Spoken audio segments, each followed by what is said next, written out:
destinée de la parole de Dieu.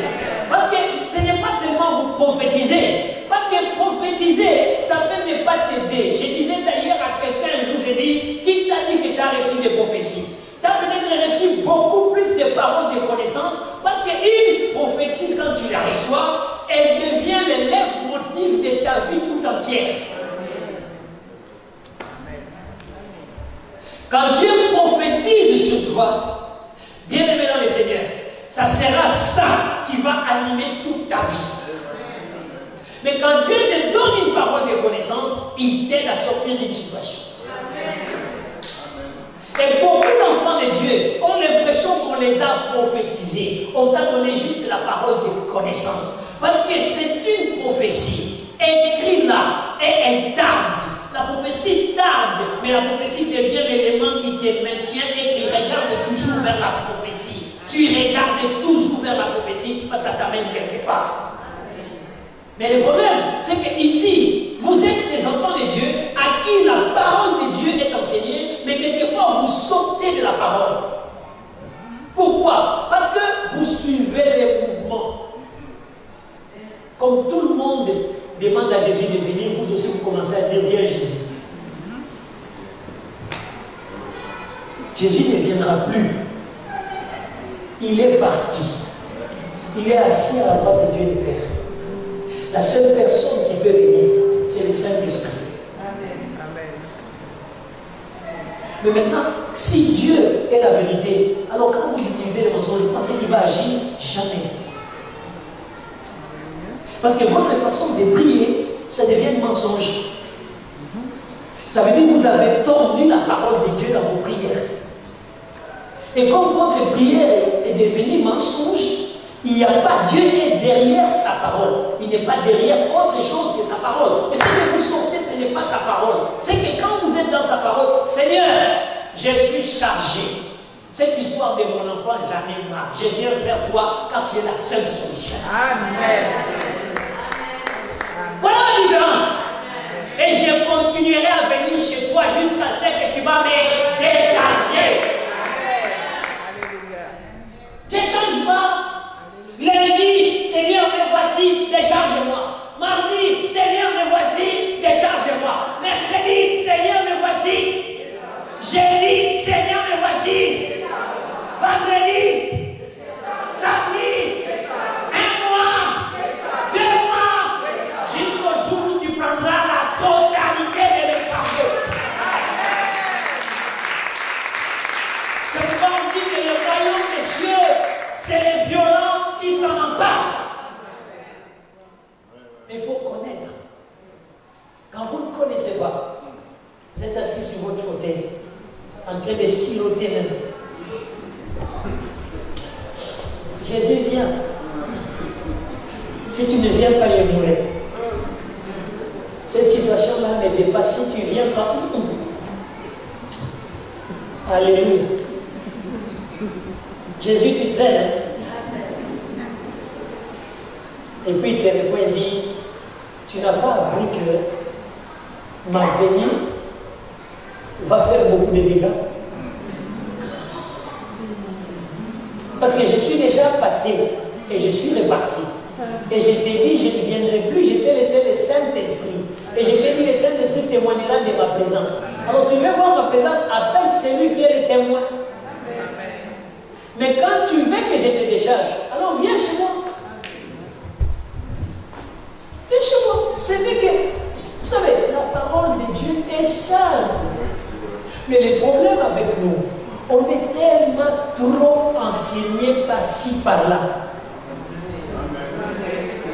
Et on prend même pour vrai ce qu'on n'a pas regardé dans la parole. Parce qu'on s'est dit simplement, celui qui l'a dit doit être quelqu'un qui connaît la parole. Vous avez entendu? Moi, j'ai toujours aimé, parce que souvent, j'ai ma fille qui aime bien méditer la parole parce qu'elle est fille de Béret. Alors, vous avez entendu quand j'ai dit Jésus ne viendra pas, il dit il viendra souper. Parce qu'il ne savait pas que je sais que souper, ce n'est pas pour les charger. Écoutez, Pour que Jésus vienne souper chez toi, il faut que tu sois en paix. Parce que comment tu vas lui servir à boire quand toi-même tu es problématique? Tu ne pourras pas faire les services. Tu seras là, quelqu'un vient souper chez toi, tu commences à l'accabler. La soupe est asservie. En tout cas, l'affaire de mon enfant. Moi, je ne suis pas venu écouter l'affaire de ton enfant, je suis venu boire soupe et partir. Tu m'as invité pour con. Mais maintenant, pourquoi tu commences à m'embêter avec des choses qui. C'est pourquoi Jésus dit si tu ouvres ton cœur, j'entrerai. Parce que le lieu de souper n'est pas la table, mais c'est ton cœur. Maintenant, nous sommes tous ici déchargés. Des vrais chargés. Y compris moi, je suis chargé. J'ai ma charge, c'est l'église. Ça pèse, hein? Et vous n'avez pensé que moi je suis déchargé? Non. Chaque jour, j'ai des têtes des Fabiennes à amener chaque jour. Ah oui, j'ai la tête de Florent. J'ai la tête des c'est pas moi des Serges, j'ai la tête des deux Serges, parce qu'ici il y a deux Serges. Alors vous imaginez, il faut porter deux Serges. Et quand j'arrive, comment je vais ouvrir la porte? C'est impossible. Il faut simplement que je prends la tête de Serge numéro 1, je dépose, Serge numéro 2, je dépose, et puis je suis tranquille. Comprenez, priez dans le bon sens. C'est ce que je vous dis, vous demandez mal. Il dit Dieu ne traîne pas pour vous exaucer, mais le problème, vous demandez mal. Et demander mal, c'est changer tout simplement la forme de la demande.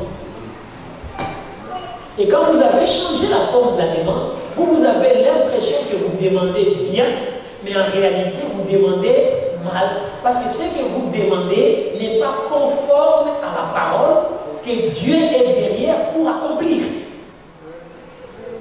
Donc, si vous demandez quelque chose qui n'est pas conforme à la parole, Dieu ne pourra pas agir parce qu'il n'agit pas en dehors de sa parole. Or, sa parole n'était pas dit d'appeler Jésus. Ta parole dit, moi, je t'amènerai au Fils.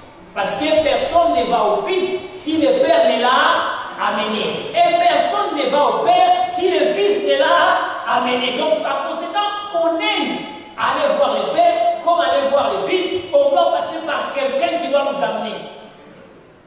Mais la seule chose que nous avons de grâce aujourd'hui, c'est le Saint-Esprit. Aimez le Saint-Esprit. Cherchez le Saint-Esprit. Asseyez-vous dans le Saint-Esprit. Et vous allez voir que votre vie deviendra. Mais le problème aussi avec le Saint-Esprit, lui aussi n'aime pas trop de cancans. Alléluia. Il est tellement sensible que dès qu'il sent un petit cancan, comme Jacques les cancans, c'est fini. Donc par conséquent, il faut que tu aies une paix. La paix qui va permettre au Saint-Esprit de se mouvoir en toi. Or, le monde qui t'entoure ne te donne pas la paix. D'ailleurs, déjà tu perds la paix quand tu regardes les infos. Il y en a des gens qui dorment mal, rien qu'avec un journal de 20 heures.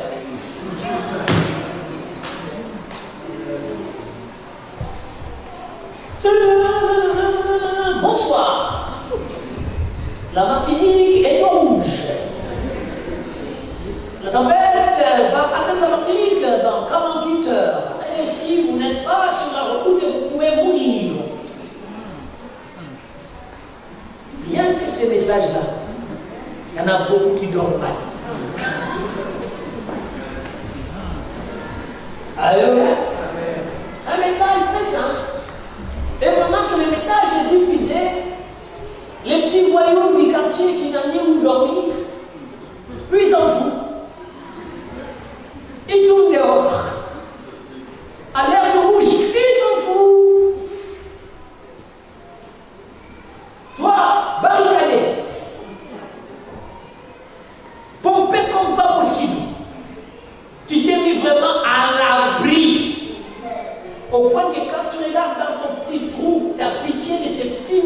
balade. Mais tu ne veux pas l'inviter chez toi.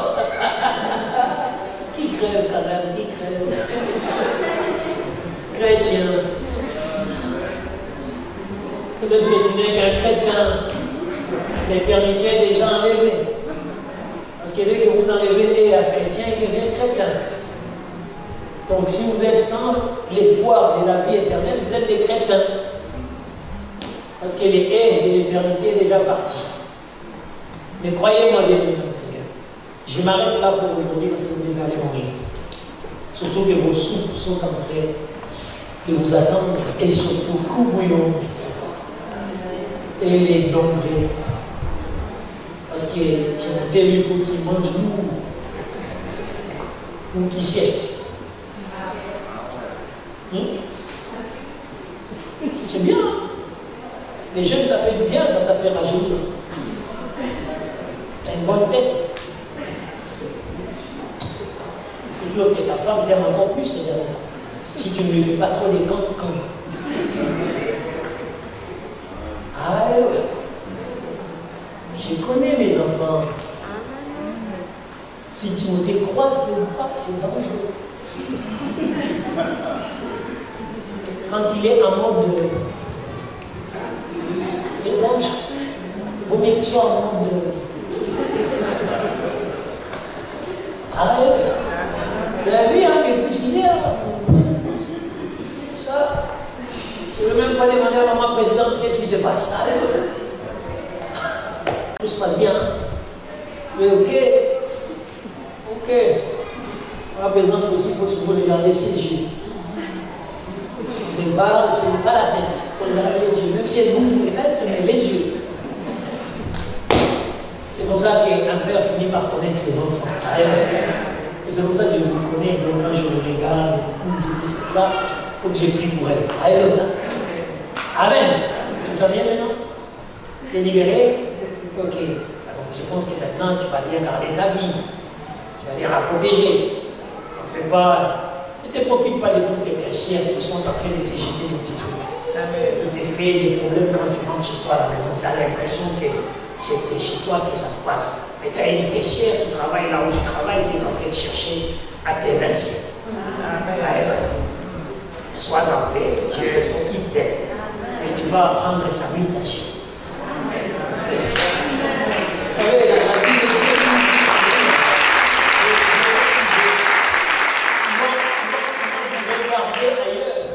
C'est lui qui vous fait des choses ailleurs. Le problème, c'est que beaucoup d'enfants de Dieu ont l'impression que ce qu'ils vivent à la maison, c'est provoqué à la maison. Il y a des choses que tu vis à la maison, tu l'as chopé dans la rue. Et tu l'as amené dans la maison et ça devient un problème. La maison n'y est pour rien. C'est lui qui est en train de te travailler dans la rue, est en train de t'empêcher d'avoir la paix dans la maison. Ok, bon. C'est pas aujourd'hui, Dieu fait des grands, on va faire des grands travail. Je sais que ça fait 2 jours que vous suis arrivé, Dieu commence à te délivrer depuis vendredi. Je suis sûr qu'aujourd'hui, il a finalisé. Parce qu'il va s'occuper de ton cas sérieusement, précisément. Et tu vas voir la chirurgie de Dieu. Souvent, vous savez, ce que je n'aime pas dans tous les enfants de Dieu, quand vous priez Dieu et que Dieu commence à frapper celui qui vous fait du mal, vous mettez encore à genoux. Seigneur, pardon. Moi, quand Dieu commence à frapper les ennemis, vous savez ce que j'ai dit à Dieu? Que ta volonté soit faite.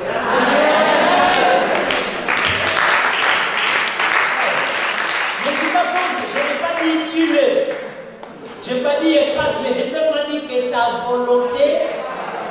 Qui suis-je pour interférer dans ta volonté? Si tu fais ta volonté, quoi? Si dans cette volonté-là, mort s'ensuit, on ira pleurer. Mais si dans cette volonté-là, maladie, on ira prier. En tout cas, s'il ne dit pas prier, parce qu'une fois Dieu me dit, il ne va pas là-bas. Comme Timothée a un cœur sensible, il veut aller partout. Amen. Alléluia. Amen. T'as compris, fils? Tu sais de quoi je parle? Il vient me prendre à l'aéroport, il veut m'emmener quelque part. Il a oublié que je suis prophète. Donc, si on allait voir tel, je dis, hé fils, moi je viens de descendre de l'avion. Je ne sais pas ce que j'ai dit avec les seigneurs là-haut. n'es pas dans mon programme. Mon programme est compliqué. Oh. Et tu veux que je passe la main, non? Jamais. Bien aimé, soyez en paix. Croyez, vous savez, je disais, j'ai donné un enseignement à mon épouse, votre maman, je lui donnais un enseignement sur l'instinct. Vous avez oublié que vous êtes des animaux. Vous êtes des animaux évolués. Ça veut dire quoi? Ça, c'est un cadeau pour vous, pour que vous allez bien manger. Dans chacun de vous, il y a de l'instinct animal. Et chaque fois que vous aurez l'instinct animal, vous devez les jauger avec l'intelligence. Mais ne perdez jamais les instincts. Vous savez, l'instinct peut faire que tu veux parler à quelqu'un, tu sens à l'intérieur de toi, on dit ne parle pas. Ok? Alors, dans l'intelligence, pose la question, pourquoi ça? Et dans l'intelligence, comme l'intelligence, c'est le souffle de Dieu. Parce que la Bible dit, c'est le souffle de Dieu qui donne de l'intelligence. Donc, si vous laissez l'instinct sans utiliser le souffle de Dieu, c'est à ce moment-là que vous commettez des bêtises. Parce que vous agissez, moi comme vous agissons de la même manière comme les chiens. Il y a des choses qu'on dit, je ne les sens pas, c'est l'instinct. Mais maintenant, il faut que mon intelligence me prouve pourquoi je ne les sens pas. Et mon intelligence, c'est maintenant atteindre le niveau de Dieu. Mais quelquefois, vous êtes têtu. Parce que quand votre instinct vient, vous n'avez pas consulté votre intelligence, mais vous avez consulté votre culture.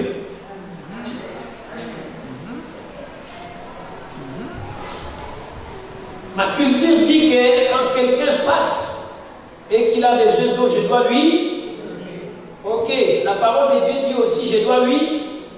Mais la parole de Dieu me dit aussi, certains, en pratiquant la charité, ont reçu autre chose que les anges. Amen. Alléluia. Ça veut dire que Dieu dit, la charité, elle est bonne. Mais attention, à qui vous êtes charitable. Vous pouvez être charitable au démon. C'est pourquoi vous avez vu Jésus a regardé cette femme. Il lui a dit, écoute, on m'appelle moi Jésus, un homme rempli de compassion. Mais toi tu viens me demander la guérison, je t'ai dit, je ne donne pas la nourriture des enfants aux chiens. Ces jours-là, où est ma compassion? Où est ma compassion pour traiter quelqu'un qui vient chercher une guérison de traiter les chiens? C'est parce que quelque part, je sais, moi Jésus, que celle-là, elle ne les mérite pas. Il faut qu'elle prouve pourquoi elle va obtenir.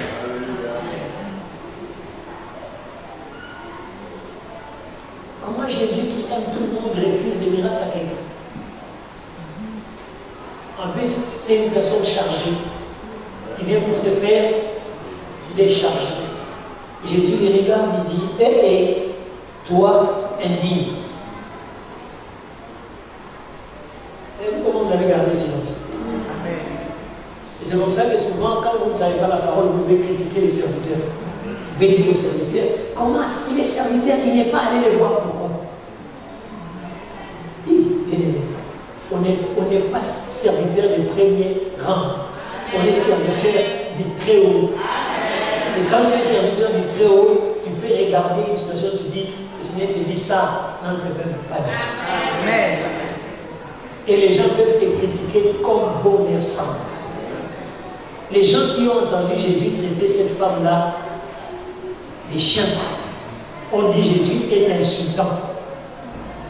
Parce que c'est en public, hein. Imaginez, vous venez me demander la nourriture, j'ai dit, je ne donne pas la nourriture aux chiens. Et tout le monde entend, j'étais traité de qui? Et les gens savent que je suis Jésus. À quoi dans notre époque ici, là, vous allez l'écrire à la radio. Vous avez entendu ce qu'un serviteur de Dieu a osé dire? C'est parce que vous n'avez pas la connaissance de la parole, vous ne lisez pas trop la parole de Dieu. Nous, on la médite, on la suit et on les regarde dans le contexte. C'est en plein air, Jésus les traite des chiens, c'est pas en cachette. Et la femme n'a pas dit, tu te prends pour qui?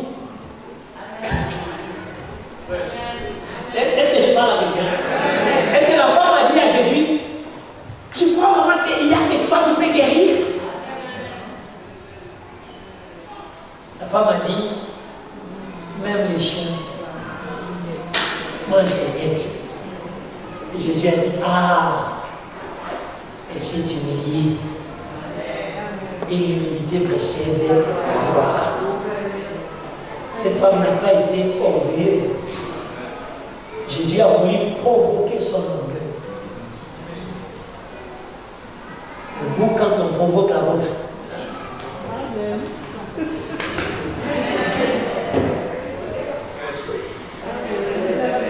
alléluia. Quand on provoque la vôtre, vous êtes spécial. C'est quelquefois.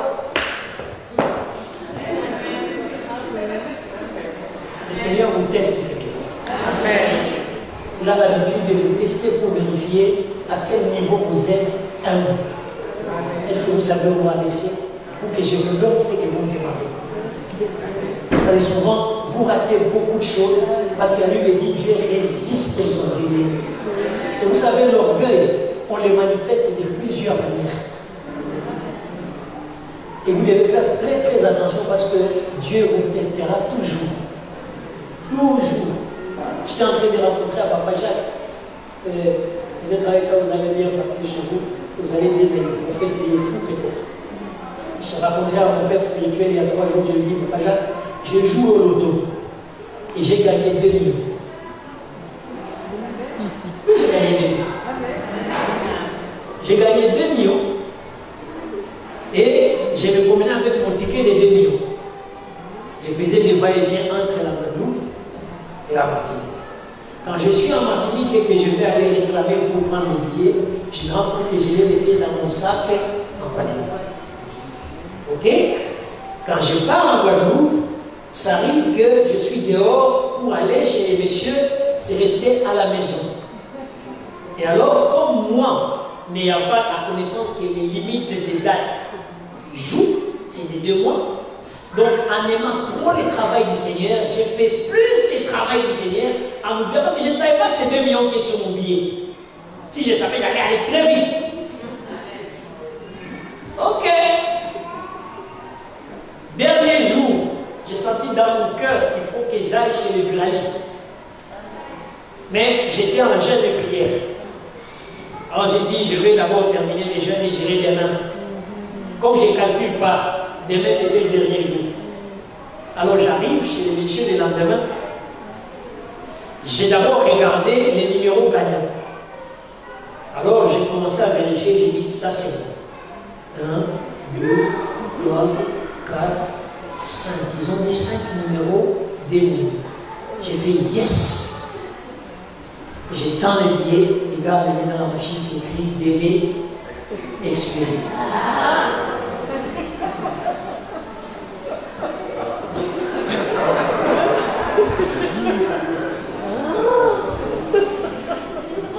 L'humilité précède la gloire.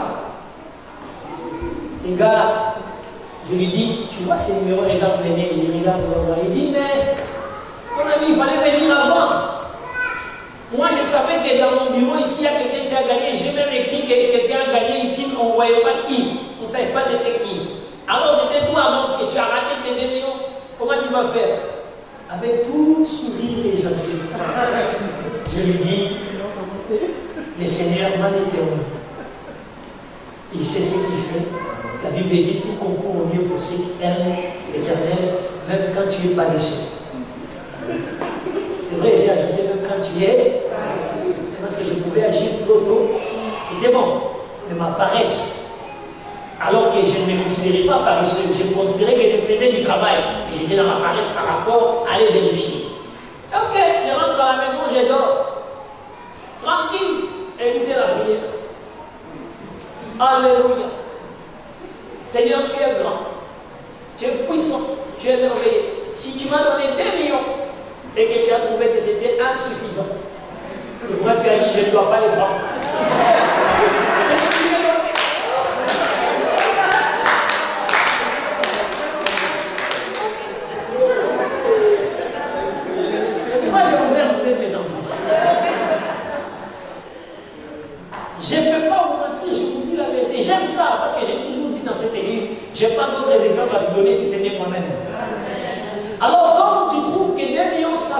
combler mes besoins. Donc nous allons pour 10 millions. Alléluia, amen. Je reçois mes 10 millions dans le nom de Jésus-Christ. Amen. Dans son trône, il me regarde. Oui, dans les sommeils, je sens. Tous les yeux, je regarde. Je suis déjà en présence de mon Seigneur. Il dit, qui t'a dit qu'on achète ma maison avec l'argent de l'autre?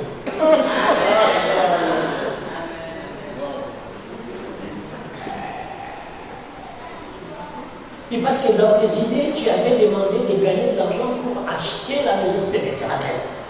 Et je t'ai dit que moi, j'achète ma maison avec l'argent de l'auto. Allez, oublie-moi dans l'auto. Si tu veux l'auto, ça sera pour toi, pas pour ma maison. Allez, là. Il est où les Seigneur? J'ai compris. Que ma motivation, je pensais que c'est en loterie que je vais aider Dieu. Alors qu'il est lui-même propriétaire de plusieurs choses. Et il a des richesses qui dépassent la loterie. Il m'a fait comprendre que c'était lui qui a mis cet esprit lourd à moi pour ne pas aller chercher l'argent. Parce que j'avais déjà dit, j'achète toutes les églises, j'ai bâti un grand temple.